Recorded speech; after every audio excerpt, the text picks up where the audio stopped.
आप सब लोग जो है अब इंटर को छोड़ करके अब जो आपका नया एम बनता है उस पे आप ध्यान दीजिए, जो कि अब ज़्यादा समय नहीं रह गया क्योंकि आप लोग इंटर पढ़ चुके हो, तो आपको पूरा अपने एम पे ही फोकस करना है आपको।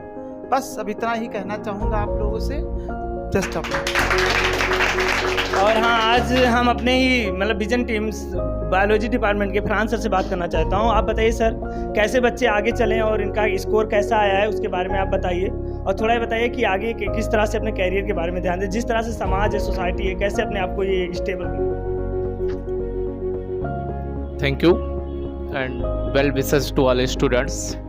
Your hard work is decided for your aim. आप किसी भी सक्सेस को अचीव कर सकते हैं अगर आपके अंदर कैपेबिलिटी है कि आप वर्क हार्ड कर सकते हैं। तो इंटरमीडिएट का एग्ज़ाम्स कोई बात ये नहीं है कि आप यहाँ पे बहुत बड़े आप मार्क्स स्कोर कर लेंगे तो आप अचीव कर ले जाएंगे या कम कर लेंगे तो अचीव कर ले गए। ये काम आपको कंटिन्यूअस करना होगा कि आप अपने एम के अगेंस्ट कितना हार्ड वर्क कर रहे हैं।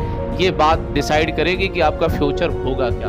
आपका फ्यूचर तभी बेटर होगा जब आप अपने एम के अकॉर्डिंग वर्क करेंगे, आप अपने एम के अकॉर्डिंग मेहनत करेंगे। एक बच्चा अगर आईएएस की तरफ बढ़ना चाह रहा है, एक बच्चा अगर एमबीबीएस की तरफ बढ़ना चाह रहा है, एक बच्चा अगर आईआईटी जेईई की तरफ बढ़ना चाह रहा है, तो उसका एम आज से होना चाहिए कि हमको कम से कम 24 आवर्स में 14 to 16 आवर्स स्टडी करनी है। ये तब पॉसिबल है कि आप एक बेटर स्टूडेंट्स बन सकते हैं, और हम कोशिश करेंगे और हम दुआ भी यही देंगे कि आप एक अच्छे स्टूडेंट बन के एक बार फिर से वापस पुनः मिलें। धन्यवाद।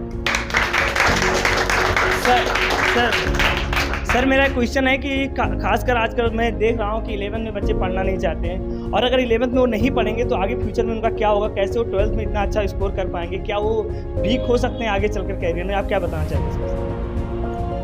देखिए, स्टूडेंट्स चूँकि दरअसल से एक रूरल एरिया में है हम, जहाँ वो बहुत हाई एजुकेटेड डिस्ट्रिक्ट्स नहीं है। दूसरी बात यह है कि बच्चा किसी देहात एरिया से आता है या किसी गांव से आता है, वो जिस स्कूल में पढ़ता है एक्चुअली में ना स्कूलें उसको वो फैसिलिटी दे पाती हैं, और ना कोई टीचर बेटर मिलता है जो उसको ये बता सके कि सब्जेक्ट सारे इक्वल्स होते हैं। फर्स्ट ईयर्स का ही सिलेबस बहुत है, और दूसरी बात यह है कि हमको यही नहीं पता होता है कि हमको पढ़ना है क्या है। बच्चा अक्सर करके 10th के बाद ये मान के चलता है first year is rest year, और एक्चुअली में वही फर्स्ट ईयर की सिलेबस बाद में उसके लिए बोझ बनती है। तो चाहिए उसको कि अगर वो सीरियस हो रहा है तो 11th से सीरियस हो। दूसरी बात, वो कोऑपरेट करे, जहाँ भी पढ़े जहाँ भी रहे वो क्वेश्चन पूछना सीखे। अगर वो जानना चाहता है कुछ तो सबसे पहले फर्स्ट ऑफ ऑल क्वेश्चन पूछे। दूसरी बात, वो अपने सिलेबस को पूरी तरीके से पढ़ने की कोशिश करे। सिर्फ रटने से या चंद टॉपिक्स किसी गाइड से पढ़ लेने से नॉलेज नहीं बढ़ेगी, और बच्चा भागे नहीं, वो बच्चा टीचर से बार बार क्वेश्चन पूछे। यद्यप बाई डबे हो सकता है कि कोई टीचर नाराज़ होता हो क्वेश्चन से, तो उसको इग्नोर करना है, उसके नाराज़नेस को। कितने दिन वो नाराज़ होगा, आप बार बार क्वेश्चन पूछिए, वो बताएगा आपको। उसकी मजबूरी है बताना, या उसका ये फ़र्ज़ है कि वो बताए, वो गुस्सा ना हो उससे। ये करना चाहिए हमें, सारे टीचरों को ये चाहिए कि हम पहली बात तो अपना बेल और अपनी पूरी सिलेबस ईमानदारी के साथ पढ़ाएँ। उसमें से कोई टॉपिक ये कह के ना छोड़ें कि ये बोर्ड एग्ज़ाम में नहीं आने वाला है। हो सकता है कि वो क्वेश्चन बोर्ड एग्ज़ाम के लिए उतना बेटर ना हो टॉपिक, जो इन फ्यूचर्स के लिए बहुत बेहतर हो, कंपटीटिव व्यू के लिए वो बहुत बेटर हो। हमारी वीकनेस यही होती है कि रूरल एरियाज़ में कि हम विद्या क्वेश्चन बैंक को बहुत बड़ी किताब मान लेते हैं, और उसमें जो लिखा होता है उसको लाइन टू लाइन रटा कर हम अपने आप को टीचर समझते हैं। विद्या क्वेश्चन बैंक्स कोई बुक्स नहीं है, वो एक गाइड है, और वो गाइड कोई राइटर नहीं लिखता है, वो कोई पब्लिकेशन वाला इंडेक्स पेज को बदल के छाप देता है।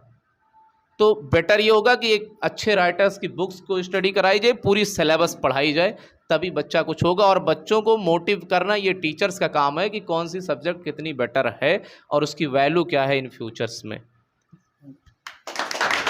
तो दोस्तों, मैं आपको बताना चाहता हूं कि यहाँ पर जो बच्चे मैक्सिमम मार्क्स लाए हैं, बहुत सारे बच्चे गवर्नमेंट कॉलेज से पढ़ रहे हैं। आप लोगों को हैरानी होगी, अमरीश जो है 97% फीस में लाया है, उसका अच्छा परसेंट है, मतलब 80% 85% स्कोर किया उन्होंने, और वो गवर्नमेंट कॉलेज का स्टूडेंट है।